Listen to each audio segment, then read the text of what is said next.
नमस्कार दोस्तों, बिहार के पटना मेट्रो में कुछ पदों पे भर्ती आ चुकी है और बाकी बहाली आने वाली है। तो किन पदों पे बहाली आने वाली है इसके बारे में हम बात करने वाले हैं इस वीडियो में। यानी कौन कौन से जो लोग होंगे वो फॉर्म को अप्लाई कर पाएंगे, काम क्या करना होगा, सैलरी कितनी मिलेगी, ज्वाइनिंग प्रोसेस क्या होगा, तमाम जानकारी आपको देने वाले। अगर आप भी पटना मेट्रो में नौकरी करना चाहते हैं तो चुपचाप एक काम कर लीजिए। तमाम जानकारी इस वीडियो में आपको दे देंगे कि सैलरी कितनी मिलेगी और साथ ही साथ बताएंगे ये पटना मेट्रो जो है, चाहे वो पटना मेट्रो हो, दिल्ली मेट्रो हो, चाहे कोई भी मेट्रो हो, वो सरकारी है या प्राइवेट है, इसको लेकर भी काफ़ी चर्चाएं होती है। तो इसके बारे में भी हम बात करेंगे। तमाम जानकारी आपको देने वाले इस वीडियो में। देखिए, अगर आपको पटना मेट्रो में जॉब करना है नहीं करना है, लेकिन जानकारी जरूरी है। अगर आपसे कोई पूछ देता है कि हमें पटना मेट्रो में नौकरी चाहिए, तो आप क्या बताइएगा? आपके पास जानकारी रहेगा तो बताइएगा। तो आपको इस वीडियो में कंप्लीट जानकारी देंगे। अगर आप इस वीडियो को पूरा देख लेते हैं ना, तो आपको किसी भी दूसरे वीडियो को देखने की जरूरत नहीं पड़ेगी। आपको A to Z जानकारी दे देंगे, कैसे काम होता है, क्या होता है, नहीं होता है, ऑफिशियल वेबसाइट पे आपको कैसे चेक करना है, A to Z जानकारी। तो आइए वीडियो को स्टार्ट कर लेते हैं। लेकिन आपसे अनुरोध करेंगे, अगर आपने अभी तक इस चैनल को सब्सक्राइब नहीं किया है ना, तो जरूर कर लीजिएगा, क्योंकि यहाँ पे आपको सारी जानकारी मिलती रहती है। देखिए, सबसे पहले हम बात करेंगे यहाँ पे जो पटना मेट्रो में भर्ती निकलने वाली है, किन किन पदों पे जो है बहाली निकलने वाली है, उसके बारे में बात करेंगे। अगर आप 10th पास आउट हैं तो आप क्या कर सकते हैं, किस पद पे अप्लाई कर सकते हैं, 12th है तो क्या कर सकते हैं, ITI है तो क्या कर सकते हैं, अगर आप डिप्लोमा हैं तो आप कौन से पोस्ट पे अप्लाई करेंगे, और तमाम जो आपके पास अन्य डिग्रियां हैं उसके ऊपर आप जो है कौन से फॉर्म को अप्लाई कर सकते हैं, इसके बारे में भी हम बात करेंगे। और किन पदों पे बहाली आ चुकी है इसके बारे में भी बात करेंगे। देखिए, सबसे पहले आप समझिए, मैं बात करूंगा ITI वालों का, क्योंकि जो है टेक्निकल काम है, ITI की जो है बहाली काफ़ी निकलती है। चाहे वो पटना मेट्रो की बात करें तो अभी बहाली आनी है, क्योंकि जो है बहुत ही जल्दी मेट्रो चालू होने वाला है।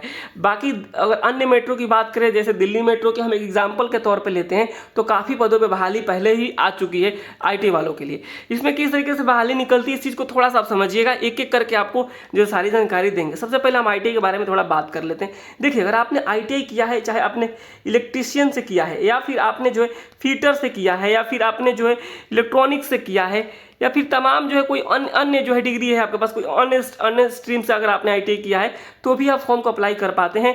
और यह ITI का जॉब होता है जिसे आपको टेक्नीशियन कहा जाता है, या फिर आपको मेंटेनर कहा जाता है। ये इस पोस्ट के नाम से बहाली निकलती है।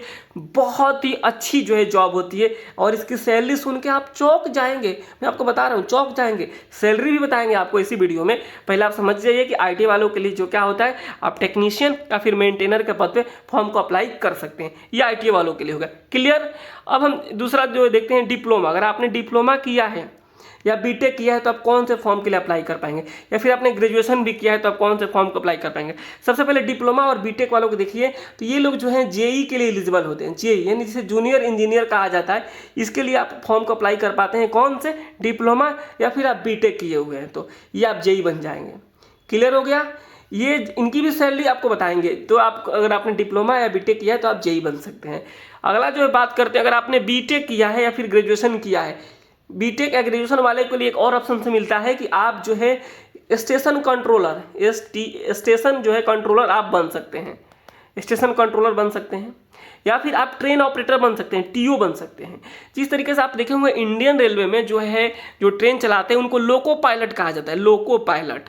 यहाँ पे आप जैसे हम किसी भी मेट्रो में चलाते हैं कोई ट्रेन, तो उसे TO कहा जाता है। तो जो लोग ग्रेजुएशन किए होते हैं या फिर बीटेक किए होते हैं, वे इस फॉर्म को अप्लाई कर पाते हैं। किसका? स्टेशन कंट्रोलर या फिर TO का।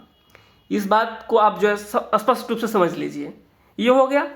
एक आता है जो अगर आपने MBA किया, फिर आपके पास और हायर डिग्री है, तो या फिर आपने बीटेक MTech कर रखा है, तो आप AM के लिए भी एलिजिबल होते हैं। असिस्टेंट मैनेजर जिसे कहा जाता है, ये भी काफ़ी अच्छी जो है पोस्ट होती है। और जो इसकी सैलरी क्या होती है इसके बारे में बात करेंगे। ये क्लियर हो गया होगा। ITI, diploma, B Tech, graduation, MBA या फिर अन्य कोई डिग्री है, उस हिसाब से उनके जो है पोस्ट आती रहती है। जैसे कोई कॉमर्स से किया है तो उसके लिए भी पोस्ट आती है, जो साइंस से किया है उसके लिए भी, तमाम जो है स्ट्रीम के लिए जो बहाली निकलती है। ये क्लियर हो गया होगा। एक CRA पोस्ट भी होता है। अगर आपने ग्रेजुएशन कर रखा है, मान लीजिए अगर आपने आर्ट्स से कर रखा है, कॉमर्स से कर रखा है, साइंस नहीं करते, तो आप CRA के लिए भी एलिजिबल होते हैं। CRA एक पोस्ट होता है जो टिकट काटने का काम होता है। समझिए सबको प्रमोशन करके आगे भी बढ़ाया जाता है। ये तो हम आने वाले जो वीडियोज होगी उसमें बात करेंगे कैसे प्रमोशन होता है। पहले आप ओवरऑल समझ लीजिए कैसे बहाली निकलती है, किसके लिए निकलती है। एक जो आता है 10th और जो है 12th वालों के लिए, इनके लिए क्या बहाली है।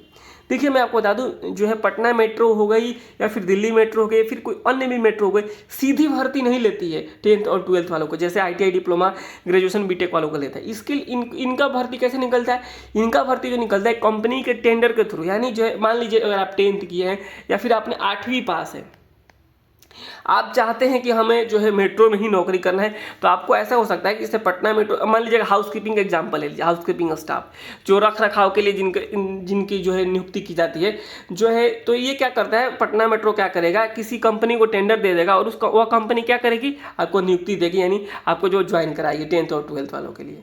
ये हो गया, इस तरीके से जो बहाली निकलती है इनकी। और बाकी इनका तो एग्जाम्स भी होता है, तो आने वाले वीडियोस में हम बात भी करेंगे कि कैसे एग्जाम्स होता है, कैसे आपको तैयारी करनी होती है। हालांकि आप अब ओवरऑल इस वीडियो में समझिए, आप समझ गए होंगे किसके लिए क्या है और कैसे जो है फॉर्म को अप्लाई करना है। आगे बढ़िए, हम सैलरी के ऊपर थोड़ा सा आपको बता देते हैं कि सैलरी आखिर मिलती कितनी है। तो इस चीज़ को आप देखेंगे तो आपको बता दें, जो है फॉर्म जो होता है ऑनलाइन होता है, यानी जो भी फॉर्म निकलेगा ऑनलाइन होता है और उसकी प्रक्रियाएं बहुत ही जल्दी होती है। आपको 3-4 महीने में ज्वाइनिंग करा दिया जाता है। सैलरी जो होता है डिपेंड ऑन पोस्ट, यानी आप किस पोस्ट के लिए फॉर्म अप्लाई कर रहे हैं उस हिसाब से आपको सैलरी मिलती है। देखिए अब सबसे पहले हम बात करते हैं ITI वालों के लिए, यानी ITI कौन बनेगा, जो ITI किया है उस टेक्नीशियन बनेगा।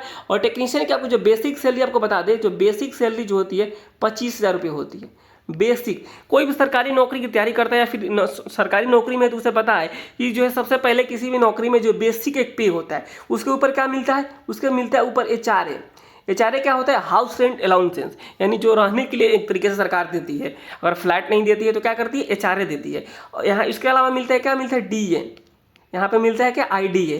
या क्या होता है, डियरनेस अलाउंसेंस होता है, जिसे महंगाई भत्ता कहा जा सकता है। कई जगहों पे TA भी मिलता है, ट्रैवलिंग अलाउंसेंस। कई जगहों पे और भी मेडिकल की सुविधाएं मिलती है, पर्क्स मिलते हैं, पर्क्स भी मिलते हैं।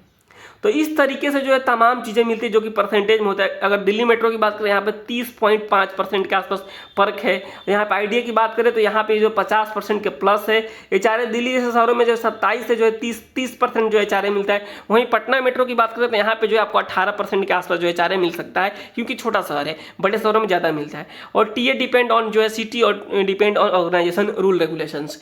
यानी आप समझेंगे कि जो इनकी जो सैलरी होती है सबको जोड़ दिया जाए, यानी बेसिक 25,000 के साथ HRA DA सबको जोड़ दिया जाए तो आपको यहाँ पे इनकी सैलरी 45,000 रुपये तो आपको इन हैंड मिल जाएगी, हाथ में आ जाएगा। ग्रॉस तो छोड़ दीजिए, ग्रॉस तो और ज़्यादा होता है, यहाँ पे आपको 45,000 रुपये इन हैंड मिल जाएगा IT टेक्नीशियन। यानी इतनी अच्छी जो है आपको सैलरी मुझे नहीं लगता है किसी भी कहीं भी किसी भी जो है आपके जो है ऑर्गेनाइजेशन में मिलेगा IT वालों के लिए।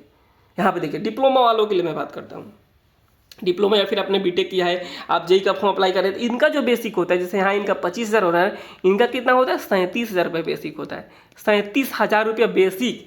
इसके ऊपर इनको भी मिलता है HRA, हाउस रेंट अलाउंसेंस, IDA, यानी यहाँ पे डियरनेस अलाउंसेंस, जिसे महंगाई भत्ता कहा जाता है। मान लीजिए 50% लीजिए नहीं महंगाई भत्ता, तो 18,000 प्लस हो गया ना, 18,500 हो गया। यहाँ पर जोड़िए ना, HRA यहाँ पर जोड़ लीजिए। अगर मतलब खराब से खराब शहरों में रहेंगे तो यहाँ 20% आपको मिल गया, तो जोड़ लीजिए कितना हो गया, 3700 × 2 7400 रुपये हो गया। उसके बाद से आपको पर्क्स मिलता है। पर्क्स भी जो है आपको यहाँ पे आपको 30% के आसपास जो है पर्क्स मिलता है, डिपेंड ऑन ऑर्गेनाइजेशन। तो यहाँ पे आप देखिए पर्क भी जो है 10,000 से ज़्यादा हो गया। अब जोड़िए कितना सैलरी बन जाए। यानी इस तरीके से जो है सैलरी, इसके अलावा और भी जो आपको मेडिकल की सुविधाएं मिलती है, तमाम जो चीज़ें मिलती है। और सैलरी क्या हो जाती है इनकी, 70,000 रुपये हो जाती है। डिप्लोमा बीटेक अगर आपने किया है, अगर आप JEE का फॉर्म भरते हैं तो यहाँ पे आप देखेंगे जो डिप्लोमा या फिर ग्रेजुएशन आपने किया है, कंट्रोलर के पोस्ट पे आप फॉर्म भरते हैं, तो यहाँ पे इनकी भी जो बेसिक क्या होता है 37,000 रुपये ही होता है। लेकिन वहीं एक और पोस्ट आता है इसमें, उसके बारे में हम थोड़ा सा बात कर लेते हैं। जो अगर आपने आर्ट्स से किया हुआ है तो इनका जो बेसिक होता है 35,000 रुपये होता है इनका बेसिक, जो जिसे CRA कहा जाता है, CRA पोस्ट के लिए। और इनको हम बता दें आपको, जो इनकी भी जो ग्रॉस सैलरी होती है आपको 65,000 के आसपास जो इनकी भी बन जाती है CRA की। यानी सैलरी तो पूरा मिलता है, लेकिन आप जो चीज़ करना है वो कर ही नहीं पाते हैं। आपको जानकारी ही नहीं हो पाती कब बहाली निकलती है, कब आवेदन होता है, कब एग्ज़ाम होता है, कब क्या चीज़ें होती है, क्योंकि आप सही जानकारी रखना ही नहीं चाहते हैं या फिर आपको मिलती ही नहीं है। तो आप लोग सही वीडियोस देखा कीजिए, सही ग्रुप ज्वाइन करके रखा कीजिए, आपको सही जानकारी मिलेगी। ऐसा नहीं है कि आप खूब पढ़ रहे हैं तो नौकरी हो जाएगा, ऐसा कुछ भी नहीं है। खूब पढ़ रहे हैं, पढ़िए, अच्छी बात है, लेकिन जानकारी भी रखिए, तभी नौकरी होगा। ये भाग दौड़ भरी ज़िंदगी है, यहाँ पे किसी के पास समय ही नहीं है कि आपको फ़ोन करके बताने के लिए चलो भाई फॉर्म निकल गया, फॉर्म भर देना। सब कोई बहुत ही बिजी है। तो आप अच्छे वीडियोस देखिए, अच्छे जो है संगत में रहिए, ताकि जो आपको अच्छी जानकारी मिले। तो मैंने आपको बता ही दिया ना किस तरीके से ये सारी चीज़ें होती है। अब एक बात निकल कर आती है, एएम पोस्ट की हम थोड़ा सा बात कर लेते हैं। एएम की जो बात करें, एएम की जो बेसिक आपको बता दें 50,000 रुपये होता है बेसिक। उसके बाद HRA DA ये तमाम चीज़ें मिलती हैं, इनकी एक सैलरी 1 लाख से ऊपर होती है। तो इस तरीके से सैलरी का मैं बता रहा हूँ स्ट्रक्चर, इस तरीके से सैलरी मिलती है। पैसे तो खूब हैं, लेकिन आप जो है फॉर्म भरेंगे, एग्ज़ाम पास करेंगे, तभी आपकी नौकरी होगी। तो इसलिए आप लोग तैयारी शुरू कर दीजिए। देखिए, इसका कोई अलग से स्पेशल तैयारी भी नहीं होता है। अगर आप कोई जो है ITI किया हुआ है, वो जो अगर आप वो ALP की तैयारी कर रहा है, टेक्नीशियन की तैयारी कर रहा है, तो उसी में निकल जाएगा। तो आप जो है क्या कीजिए, हमारे चैनल को सब्सक्राइब करके रखिए। जैसे ही फॉर्म आएगा मैं आप सभी को सूचित करूंगा। यह मेरा जो है एक तरीके से जो है कर्तव्य बनेगा, क्योंकि आप हमारे चैनल को सब्सक्राइब करके रखेंगे। या फिर हमारे जो व्हाट्सअप ग्रुप को भी ज्वाइन कर सकते हैं, वहाँ पर मैं आपको अपडेट देते रहता हूँ। तो ये काम जो है आप जरूर कर लीजिएगा, चैनल को सब्सक्राइब कर लीजिएगा, ताकि आपको जानकारी मिलेगी। मैं आपको बता दूँ, इतना बेहतर तरीके से कोई समझा ही नहीं सकता आपको। मैं सच बता रहा हूँ, ये इस तरीके से बहाली निकलती है। पूरा परफॉर्मा यही होता है। आप कहीं भी मिला लीजिए, कहीं भी चले जाइए, किसी से भी पूछ लीजिए, 100% मैं सही बता रहा हूँ। तो ये सारी चीज़ें हो गई। सैलरी आप समझ गए कि कैसे बहाली निकलती है, इस चीज़ को भी आप समझ गए। अब एक और आपको कोई सवाल है तो आप हमें कमेंट बॉक्स में भी लिख सकते हैं। एक और जो चीज़ निकल कर आ रही होगी, जो है कि पटना मेट्रो प्राइवेट है कि सरकारी है। यहाँ पे देखिए कुछ पदों पे बहाली निकली है, जो कि डेपुटेशन पे निकली हुई है। हालांकि अभी क्या है, वर्किंग में नहीं है। तो यहाँ बड़े बड़े पोस्टों पे बहाली निकल रही है। वर्किंग में क्या है, मेट्रो अभी नहीं है, ये बहुत ही जल्दी वर्किंग में आएगी। तो मैं तमाम जो पोस्ट की बात किया था, ITI, डिप्लोमा, BTech, इन लोगों की भी बहाली निकलेगी। तो ये हो गया। अब थोड़ा सा आपको लेकर चलते हैं, यहाँ पे आप कैसे चेक कर सकते हैं। यहाँ पे देखिए ऑफिशियल वेबसाइट क्या है इसका, PMRConline.in। आप खुद से भी चेक कर सकते हैं।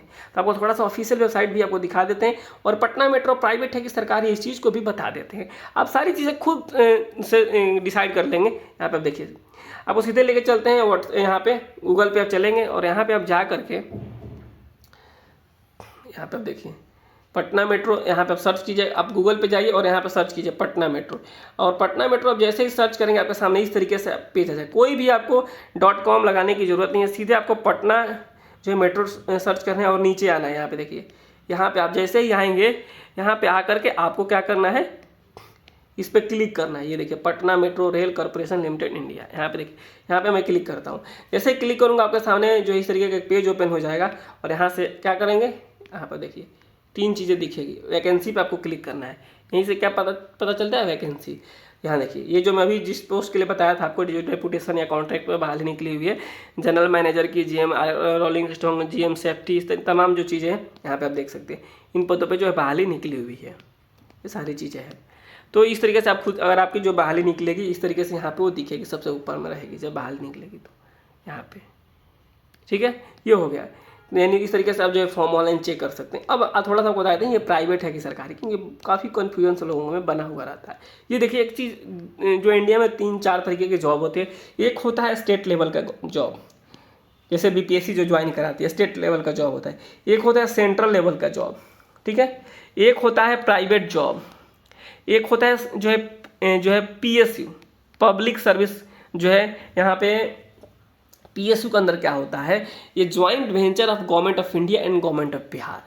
यहाँ पटना जो मेट्रो की बात करेंगे तो ये क्या है, ज्वाइंट वेंचर है। किसका है, गवर्नमेंट ऑफ इंडिया और गवर्नमेंट ऑफ बिहार, दोनों को मिलाकर बना है। यानी इस पे जो है दोनों का रूल रेगुलेशन लागू होगा।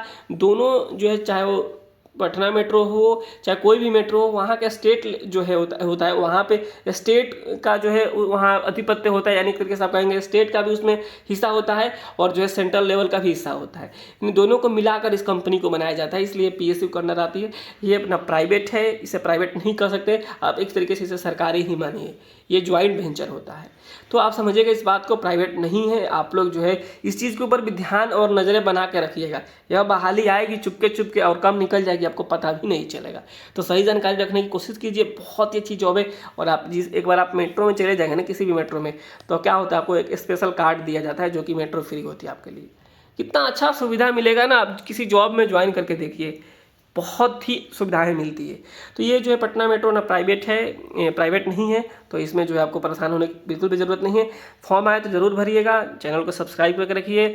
और भी कोई ऐसे टॉपिक्स जो छूट गया हो आप हमें कमेंट बॉक्स में लिखिएगा, मैं आने वाले दिनों में उसके ऊपर भी वीडियोज़ बनाऊँगा। तमाम जानकारी आप लोगों को मैं देते रहता हूँ, जो सही जानकारी होता है वही देता हूँ। नमस्कार, धन्यवाद। आप सभी पढ़ाई को अपना कंटिन्यू रखिए, आने वाले दिनों में बहाली निकलेगी तो मैं आप सभी को सूचित करूँगा। नमस्कार, धन्यवाद।